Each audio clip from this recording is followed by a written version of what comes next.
Olá! Sabe aquela imagem, né? O cavaleiro medieval, armadura brilhando, a gente vê nos filmes, nos livros. Super icônica, né? Exato. Passa aquela ideia de bravura, proteção total e, claro, de um status bem levado. Com certeza, um símbolo de poder. Mas aí fica a pergunta, né? Quanto custava mesmo para ter tudo aquilo?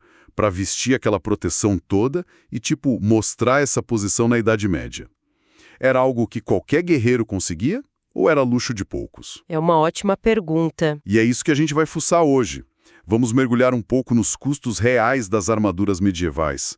A gente está se baseando aqui em informações de um artigo sobre isso, o custo da armadura medieval. Legal. O objetivo é entender o que formava o preço, sabe? Como se comparava com outras coisas da época, salários e tal, e o que isso diz sobre como a sociedade funcionava. A ideia é sair daqui entendendo melhor o que era ser um cavaleiro todo equipado. Então, vamos lá, vamos começar a abrir essa caixa. Perfeito. E para começar, acho que é fundamental a gente situar um pouco a economia da Idade Média, né? Sim, como era o dinheiro, essas coisas. Exato. Pensa assim, a economia era basicamente agrícola.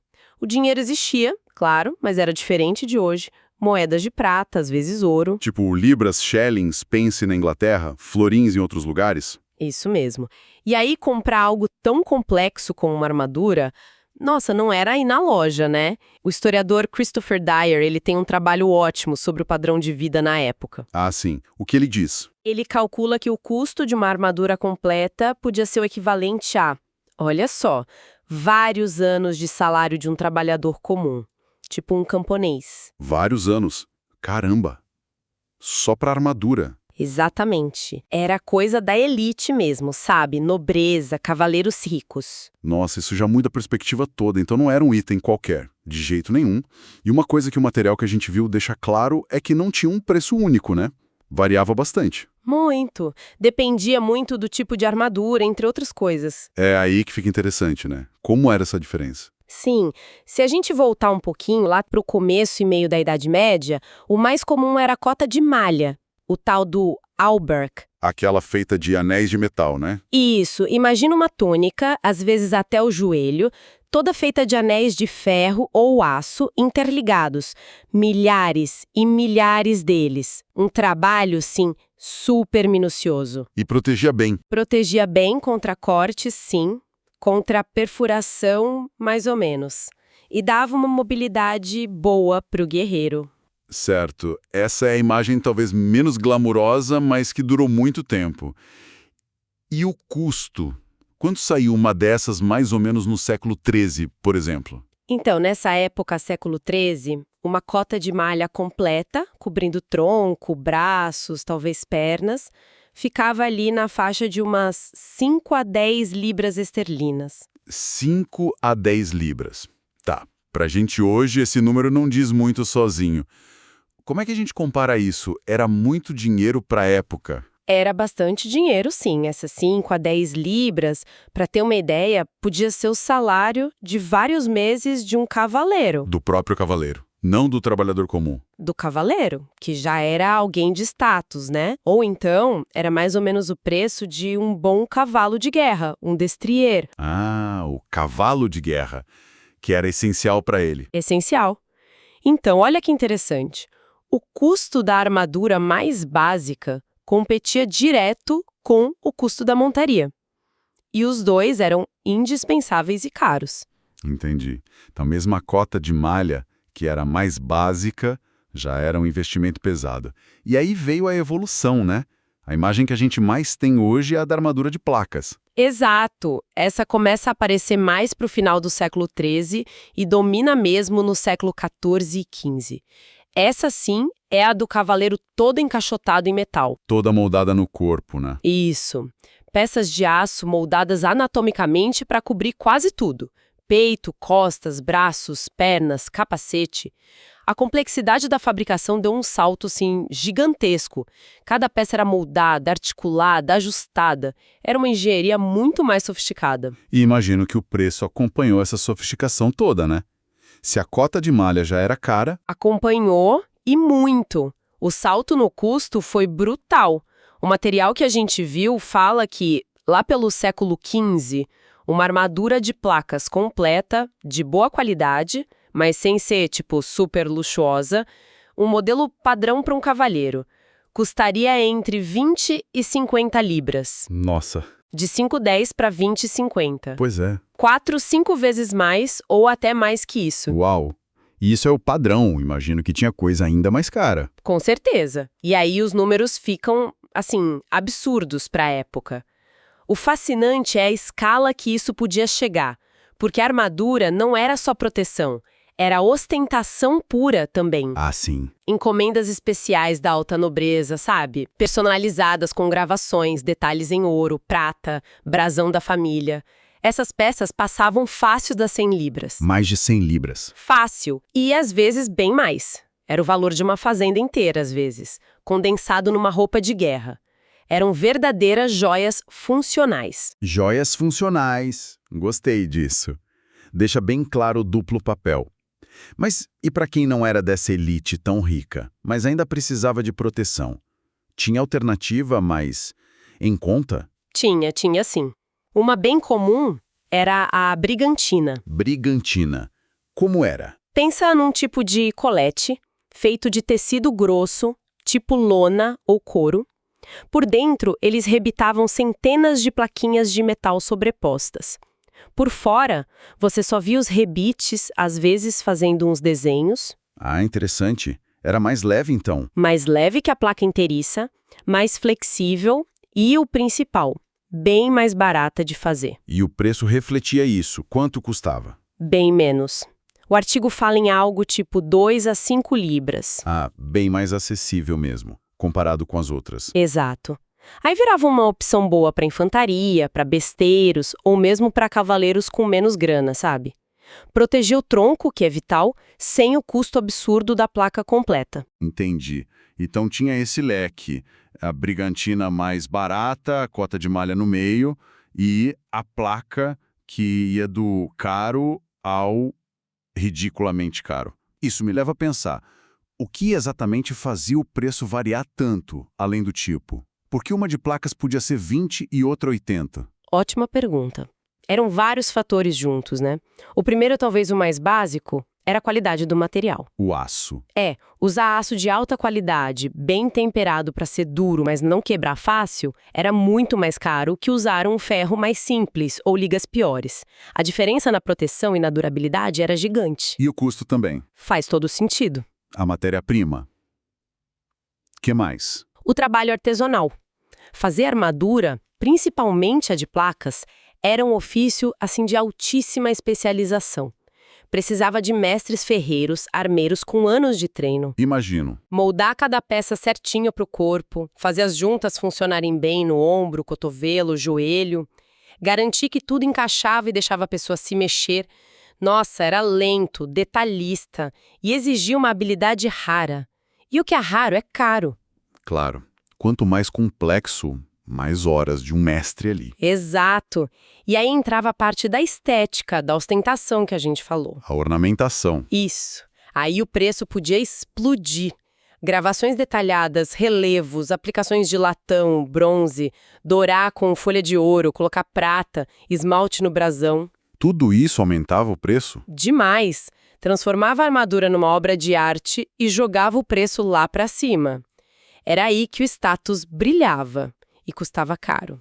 E fazer sob medida era mais caro também. Sem dúvida, a personalização, uma armadura feita certinha para o corpo do cliente, ajustada para o jeito dele se mover, era obviamente mais cara que peças mais, digamos, padronizadas que o armeiro talvez tivesse prontas. O ajuste perfeito não era só conforto, era custo também. Exato, então junta tudo. Aços de primeira, trabalho de mestre, um monte de enfeite e feita sob medida. Aí você chegava naquelas 100 libras ou mais. Era um pacote completo de proteção e luxo total. Realmente. E para a gente não perder a noção desses números, 5 libras, 20, 100, é bom comparar com outras coisas da época, né? Fundamental. Se a gente conecta o preço da armadura com o resto, tipo salários, o custo de outras coisas, aí o impacto real desse dinheiro fica mais claro. Ajuda a gente a entender o que significava gastar tanto. Sim, essa comparação é chave. O artigo traz uns exemplos bons. Vamos ver. Ajuda a visualizar, né? Sim, ó. O cavalo de guerra, que a gente já falou, um bom cavalo, 10 a 20 libras. Na mesma faixa da cota de malha, ou até mais caro. Exato. Trocar o cavalo era tão caro quanto comprar armadura básica. E o salário anual de um cavaleiro, adivinha? Chuto que por aí também. Entre 10 e 20 libras por ano. Quer dizer, o que ele ganhava num ano, mal pagava a cota de malha ao cavalo. Impressionante. E o contraste com o trabalhador comum, salário anual dele, 2 a 5 libras. Ou seja, a brigantina mais barata já comia o ano inteiro de trabalho dele. Exato. E talvez a mais chocante, uma pequena propriedade rural, tipo um sítio, uma terrinha para viver, podia custar entre 20 e 50 libras. Aí que tá. Agora a dimensão fica clara, né? Totalmente. Uma armadura de placas padrão, aquela de 20 a 50 libras, custava o mesmo que uma pequena fazenda. O salário anual do cavaleiro, que já era elite, cobria no máximo a cota de malha e o cavalo. Para ter a armadura de placas completa, ele precisava de muito mais grana do que o salário. Vinha de terras, de saque em guerra, favor do senhor feudal. Era um investimento gigantesco mesmo. Massivo. Isso não só reforça que era item de elite, mas moldava tudo. Perder um cavaleiro todo equipado em batalha não era só perder uma vida, era um prejuízo econômico enorme para a família, para o feudo. É impressionante pensar nisso. O cara vestindo o equivalente a uma fazenda. Fica óbvio que ter uma armadura dessas era andar com um outdoor de riqueza e poder. Exatamente. O que me faz pensar.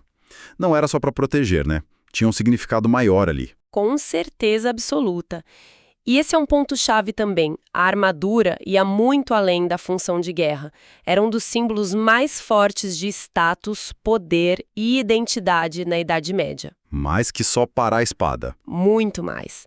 A nobreza não gastava fortuna só pela proteção física. Eles usavam essas peças caríssimas, super bem feitas e sempre que dava, cheias de decoração, para mostrar para todo mundo a riqueza, a linhagem nobre, a força militar, o lugar deles na sociedade.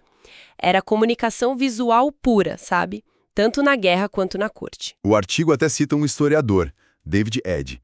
Ele fala que a armadura era uma expressão de identidade e status, tanto no campo de batalha quanto nas cortes reais.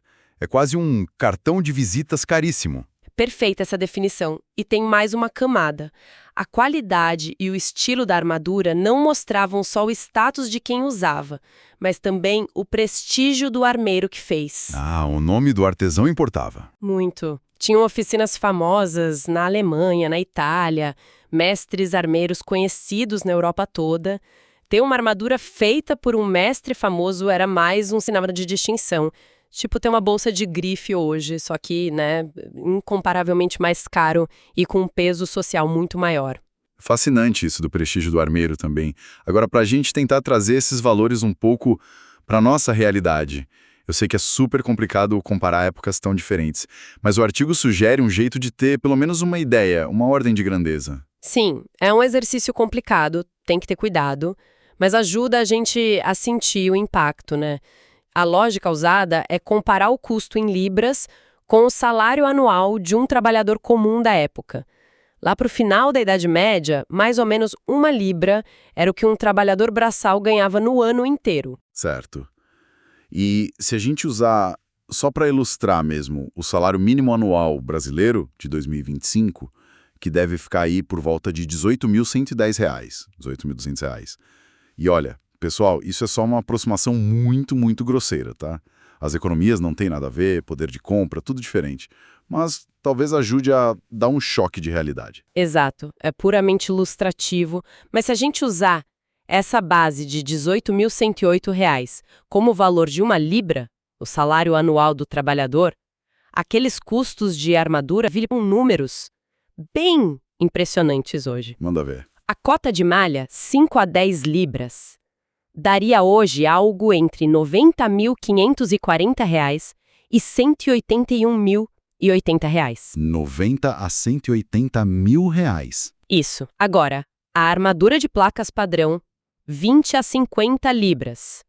Pularia para a faixa de R$ 362.160 a R$ 905.400. 360 mil a quase R$ 1 milhão. Meu Deus. Pois é. E aquelas armaduras de placas de luxo, as de mais de 100 libras, aí a gente está falando de valores acima de R$ 1.810.800. Mais de R$ 1.800.000. Caramba! É realmente chocante pensar nesses termos. Quase 1 milhão por uma armadura padrão. Quase 2 milhões por uma de luxo. Isso muda tudo. É o preço de carro de luxo, apartamento. É uma fortuna, mesmo hoje. Então, o que isso tudo quer dizer? Que aquela imagem do cavaleiro de armadura era mesmo o suprassumo da elite. Um investimento absurdo, impossível para 99% da população e um símbolo de poder inegável. Exatamente. Bom, acho que depois dessa conversa ficou bem mais claro o peso, né? Literal e figurado da armadura medieval. Deu para ter uma ideia bem mais concreta do que ela significava. Recapitulando rápido, a gente viu que os custos variavam demais, desde a brigantina, que já era cara para o povão, passando pela cota de malha, até as placas que valiam fazendas. Isso. E vimos que a qualidade do aço, o trabalho do artesão, os enfeites, a personalização, tudo isso definiu o preço. Mas o mais importante, acho, foi entender que a armadura era muito mais que proteção. Era ferramenta de guerra, sim, mas também uma declaração visual de status, riqueza, identidade para a elite guerreira. Os valores de hoje, mesmo aproximados, só reforçam isso. Eram luxo extremo, um divisor social. Totalmente. E pensando nisso tudo, no custo absurdo, no valor simbólico gigante dessas peças, especialmente as mais caras, fica uma última provocação, talvez. Manda. Isso levanta uma questão importante. Como será que o medo de estragar um negócio tão caro, tão significativo, influenciava o cavaleiro na batalha de verdade? Será que a preocupação em não detonar um investimento que valia uma fortuna, que era símbolo da identidade dele, podia, sei lá, deixar ele mais cauteloso, talvez evitar um combate corpo a corpo muito sujo, ou pesar na hora de ser super corajoso a qualquer custo? Que pergunta boa. Contraintuitiva até. A tensão entre proteger o patrimônio e a pressão por ser herói na batalha. Fica aí a reflexão, né? Pra gente continuar pensando nas motivações por trás daquela imagem brilhante. Exato. E com essa provocação, a gente encerra a nossa análise de hoje sobre o custo da armadura medieval. Esperamos que tenha sido esclarecedor e que tenha trazido uma nova luz sobre essa figura tão famosa da história.